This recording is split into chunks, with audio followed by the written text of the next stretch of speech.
The Art of War, Sun Tzu. Chapter 1. Initial Planning. The art of war emphasizes the importance of strategy before any confrontation. Sun Tzu states that war is a matter of vital importance to the state and must be carefully analyzed before being waged. He presents 5 essential factors for determining military success. The way, or morality, which ensures the loyalty of the people to the ruler. The climate, natural and temporal conditions. The terrain, geographical advantages and disadvantages. The commander, the qualities of the leader, such as wisdom and discipline. And the doctrine, military organization and logistics. Sun Tzu emphasizes the importance of comparative evaluation between armies. He suggests that a leader must analyze their own strengths and weaknesses in relation to the enemy, considering discipline, morale, resources, and strategic preparedness. The wise general never enters battle without a clear understanding of the conditions involved. He argues that proper planning reduces the need for prolonged and costly battles, as those who anticipate challenges win without fighting. Finally, Sun Tzu warns about the dangers of impulsiveness and lack of preparation. He teaches that victory depends not only on strength, but on intelligence and precise calculation.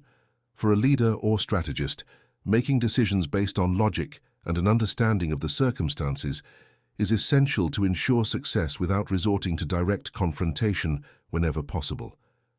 This chapter establishes the foundation for the entire philosophy of the book, to win with wisdom, not just with power. Chapter 2. The Conduct of War. This chapter addresses the importance of efficiency and economy in military conflicts. Sun Tzu warns that a prolonged war consumes excessive resources, weakens the army, and wears down the nation. He emphasizes that victory should be swift and decisive, as prolonging a conflict brings financial losses, demoralizes the soldiers, and harms the people. A wise ruler avoids prolonged wars because they understand that true skill lies in achieving the objective with the least possible cost. Furthermore, Sun Tzu teaches that an army should utilize the enemy's resources whenever possible, as this reduces the economic impact on their own nation. He advocates for capturing enemy supplies rather than destroying them, as repurposing the enemy's goods strengthens the army without burdening the state. This strategy of self-sufficiency allows for sustaining a military campaign without solely relying on internal reserves, making the war more efficient. Finally, the chapter emphasizes that war should not be an end in itself, but a means to achieve strategic objectives. Sun Tzu condemns leaders who prolong conflicts out of ambition or pride, as this only weakens both sides. The true art of war consists in achieving victory in the quickest, most economical and intelligent way possible, ensuring that the benefits of conquest outweigh the costs of battle. This teaching reinforces the need for careful planning and well-calculated strategic decisions. Chapter 3. Offensive Strategy. Sun Tzu emphasizes that the best way to win a war is to defeat the enemy without having to fight. He teaches that military supremacy does not lie in the total destruction of the opponent, but in strategic conquest, preserving resources and minimizing losses. For him, the ideal is to subdue the enemy's army intact, capture their cities without destroying them, and destabilize their plans without resorting to direct battles. This can be achieved through diplomacy, deception, economic isolation, and demoralization of the opponent. Furthermore, Sun Tzu ranks the forms of victory. The best strategy is to frustrate the enemy's plans, followed by breaking their alliances, then attacking their army directly, and as a last resort laying siege to their cities. He considers sieges an unfavorable option as they are costly and prolonged, wearing down both the attacker and the defender. A wise leader should avoid unnecessary battles and use intelligence to undermine the enemy's resistance before resorting to brute force. A general must be flexible, adaptable, and know how to exploit weaknesses. A disorganized army and an impulsive leader are sure paths to defeat. True victory lies in anticipating the enemy's movements, using information, and achieving psychological superiority. War is a game of intelligence, and winning without fighting is the hallmark of the supreme strategist. Chapter 4. Tactical Dispositions. It teaches that invincibility comes from preparation and solid defense, while victory depends on exploiting the enemy's vulnerabilities. Sun Tzu states that a well-prepared army will never be defeated, as it leaves no gaps for attacks. However, being invincible does not necessarily mean victory, as victory requires identifying and exploiting the adversary's weaknesses at the right moment. Thus, a wise leader first ensures that their position is impregnable before seeking opportunities to attack. Additionally, Sun Tzu compares the skilled strategist to water, which adapts to the terrain and flows where there is least resistance. He teaches that there are no fixed strategies for war. Each situation requires a flexible and calculated response. An effective commander must observe the enemy, identify their mistakes, and act unpredictably. Military superiority does not come from brute strength, but from the ability to shape the battle according to the circumstances and exploit the exact moment to act. Finally, the chapter reinforces that the true art of war is not in fighting, but in ensuring that the battle is won even before it begins. The prudent leader does not rely on luck, but on a thorough analysis of the factors involved, preparing for any scenario. In this way, Sun Tzu teaches that the secret to victory lies in discipline, planning, and the ability to adapt, ensuring that the enemy never has a real advantage on the battlefield. Chapter 5. Energy. The strength of an army does not come solely from the number of soldiers, but from organization, discipline, and strategic coordination. Sun Tzu highlights the importance of using power efficiently, comparing war to a game of dynamic forces. He explains that a skilled commander knows how to combine direct forces, frontal attacks, with indirect forces, surprise tactics, and manipulation, maximizing the impact of each move. Sun Tzu emphasizes the use of synergy and efficient mobilization. He compares a well-trained army to a stone rolling down a mountain. It starts slowly, but gains momentum and becomes unstoppable. This concept teaches that a leader must create momentum, preparing their troops to act at the right moment and unleash a devastating impact on the enemy. The secret to victory lies not only in strength, but in how that strength is applied with precision and intelligence. Finally, the chapter reinforces that war is not won only by courageous soldiers, but by intelligent strategies that are well executed. The wise general must know when to press the enemy and when to retreat, always exploiting the natural flow of events to turn small efforts into great results. Thus, Sun Tzu teaches that true strength lies not in brute violence, but in the ability to use energy in a strategic and coordinated manner. Chapter 6. Weaknesses and Strengths. True skill in war lies in exploiting the enemy's weaknesses while protecting one's own vulnerabilities. Sun Tzu explains that an army should avoid direct confrontation with superior forces and instead attack where the enemy is weakest and least prepared. This means that a wise general does not fight in a predictable manner, but shapes the battlefield to their advantage, ensuring that each confrontation occurs under favorable conditions. Sun Tzu emphasizes the importance of flexibility and adaptation. He states that an efficient army is like water, which adjusts to the terrain and finds the paths of least resistance. Similarly, a commander must avoid rigidity and create opportunities to exploit the enemy's mistakes. The secret to victory lies not in having a single fixed strategy, but in knowing how to change approach according to the circumstances, preventing the enemy from predicting your movements. The chapter reinforces that war is a game of perception and deception. Sun Tzu teaches that a leader must appear strong when they are weak, and appear weak when they are strong, confusing the opponent and causing them to make wrong decisions. The key to success lies not only in military strength, but in the ability to manipulate the enemy, forcing them to act in a disadvantageous way. Thus, true victory happens even before the combat, when the opponent has already been strategically defeated by their own inability to react correctly. Chapter 7. Maneuver. It teaches that strategic movement is essential to gain an advantage over the enemy.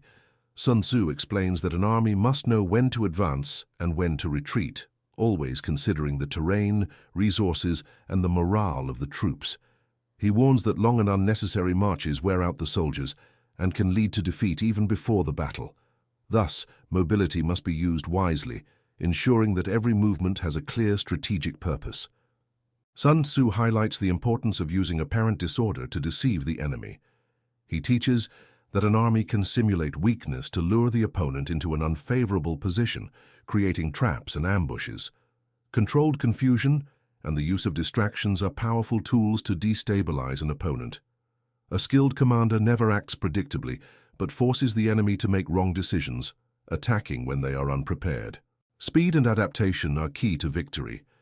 Slowness allows the enemy to strengthen and prepare, while a fast and unpredictable army can seize the initiative and dominate the battlefield.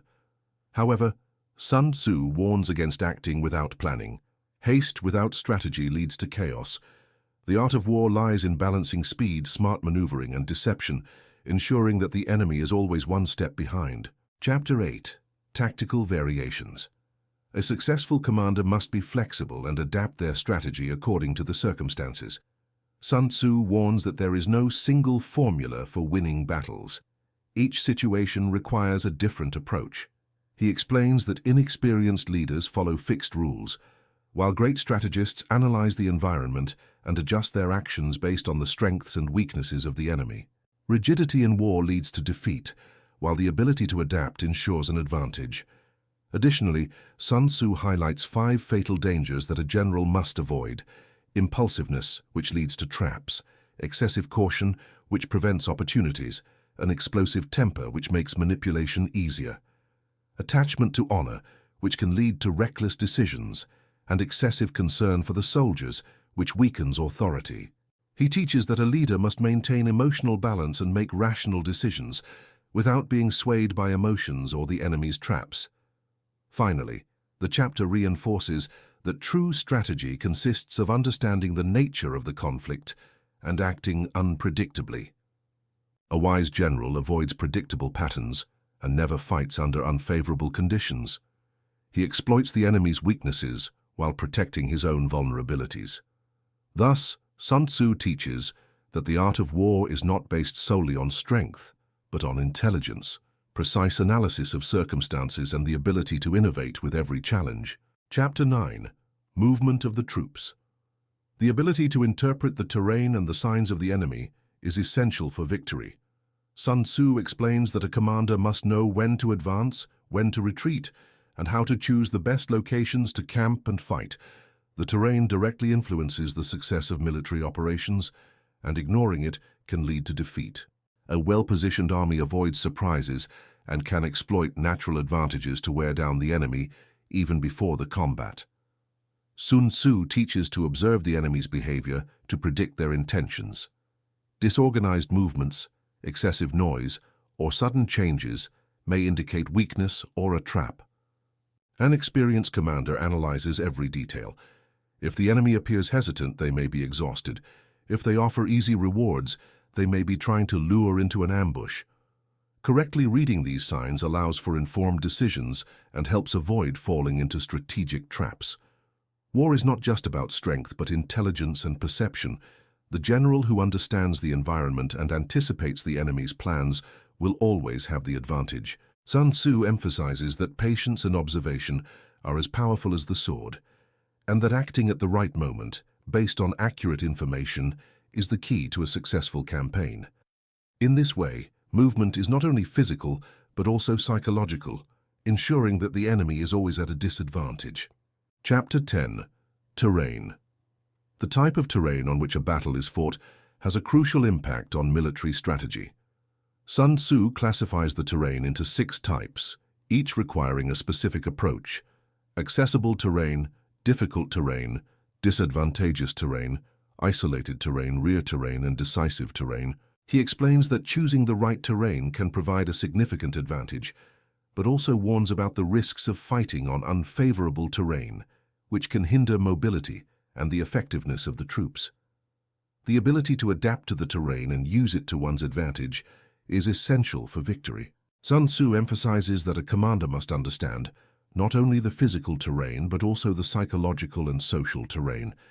He teaches that it is important to know the behavior and conditions of both one's own army and the enemy's, as the battlefield is not just the physical space, but also the mind and morale of the troops. A leader must choose the psychological terrain where their troops feel confident and motivated, while destabilizing the enemy through confusion or despair. The advantage in terrain translates to the ability to force the enemy to fight under unfavorable conditions. Sun Tzu teaches that a deep understanding of both physical and emotional terrain allows the commander to control the flow of the war, causing the enemy to lose their position and stability. The ability to choose the right terrain, as well as the capacity to force the adversary to act imprudently, are decisive aspects for a strategic victory. Chapter 11. The 9 Situations. It addresses the different types of situations an army may encounter during a campaign, offering guidance on how to react to each one. Sun Tzu describes 9 types of terrain or battle situations, ranging from favorable to extremely unfavorable. Among them are open territory, where the battle can be fought with confidence, and terrain where caution is necessary or confrontation should be avoided entirely. The general must be able to identify the type of situation they are in to determine the best approach, whether to retreat, advance, or prepare a defensive strategy. Each situation requires a specific response, and Sun Tzu warns against rigidity in thinking. For example, if the army is in a favorable terrain, it should attack decisively. If it is in a disadvantageous position, it should retreat and wait for a better opportunity. He suggests that a commander should never act predictably, using flexibility and adaptability to respond according to the conditions of the moment. At the same time, the commander must protect their forces and look to exploit the weaknesses of the enemy, never allowing themselves to be drawn into a battle where victory is not possible. The leader must be alert to changes in the enemy's behavior, such as unexpected movements or reactions, and be able to make quick and precise decisions based on continuous assessment of the situations. The key to success lies in acting intelligently and strategically, always respecting the dynamics of the battlefield and avoiding haste or stubbornness, which can lead to defeat. Chapter 12. Attack by Fire. It addresses the use of fire as a strategy to destabilize and weaken the enemy, causing both material and psychological damage. Sun Tzu teaches that fire can be used in various ways to destroy vital resources of the enemy, such as supplies and equipment, to disorient their forces and create confusion, or to force the enemy to move or disperse. He describes 5 forms of attack by fire, such as burning fields, attacking supply depots, setting fire to camps, and even launching surprise attacks with fire, using the environment strategically.